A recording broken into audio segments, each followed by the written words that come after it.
All right, so you clicked on this video because you're a roofing contractor like myself and you got to a job site and your crew didn't show up.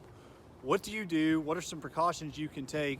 And what are some of the corrective actions that you can implement going forward to make sure that you don't get stuck like I did with the crew that didn't show up today?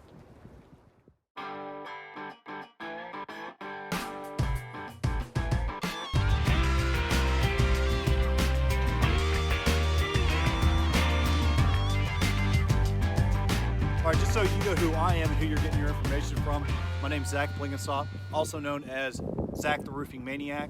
I'm a licensed general contractor and roofing contractor in over 9 states. I'm also a U.S. military veteran.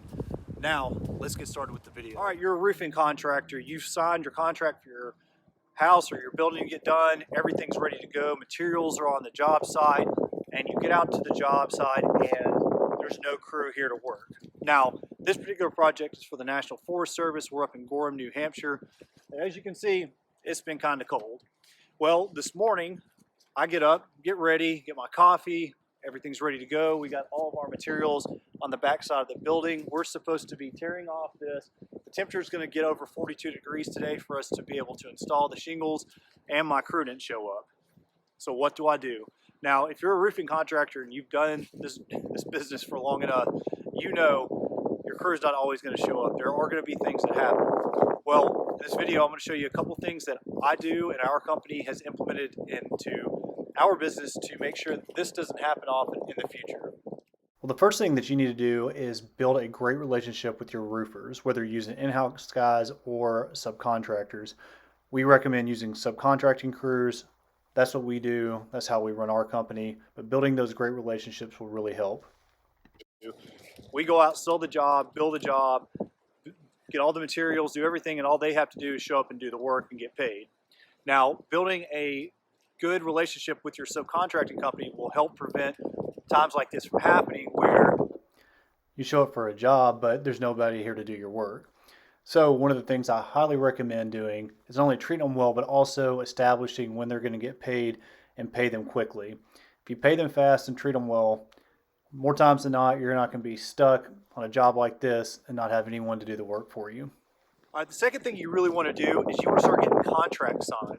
So when you have a project like we have here, where we know exactly what the squares are going to be, how much they're going to be installing, is you want to go ahead and get a subcontractor agreement signed by your subcontractor. So we recommend having a subcontractor agreement and getting a contract signed for every project you do. Now, in that subcontractor agreement, it's going to make sure you put in stipulations to make sure they show up on time, and if not, to have some maybe financial penalties going forward, and I'll talk about that next. But making sure that a contract signed, even if you don't have any penalties in there, is your way of being able to keep paperwork to make sure that they know when to show up, where to show up, and all the things that you are expecting them to do in the job. Setting the right expectations will always be key, and having that paper trail will keep everybody honest on the job. The last thing that I'm going to recommend is there to be some type of penalty for the contractor not showing up. A perfect example was this particular project that we're on right now. This morning I woke up, got my coffee, everything was ready to go. I get out to the job site and the guy said it was too cold today and they didn't want to get started. Well, in my opinion, there was plenty of time to get started, whether we were just simply taking off the shingles, drying it in, and getting the project prepped for the next day. There's plenty of time to get started with the job. Now, we have this written in our contract and all of our contracts that we do, that you have to follow the schedule, because if not, you will be penalized.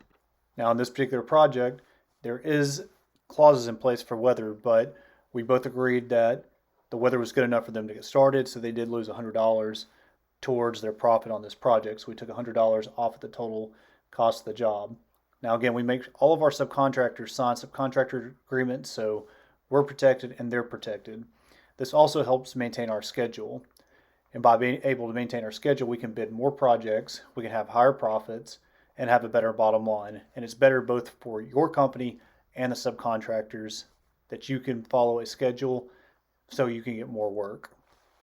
So again, the third thing I recommend is having some type of financial incentive for them to make sure they show up on time. Guys, I hope this video was helpful. If you're a roofing contractor like myself, I know it can be frustrating sometimes finding good crews, making sure they show up, but make sure you treat them good. That, at the end of the day, treating your crews really well and knowing that they're going to get paid quick is going to be the #1 way that they're going to be loyal to you and make sure that your jobs go correctly. So just remember, treat those guys well. They work really, really hard, and we can't run our companies without the hard work that they do. Guys, if you have any questions or comments, please leave them below. As always, at Digital Roofing Innovations, we believe in using a modern approach with traditional values. Have a great day.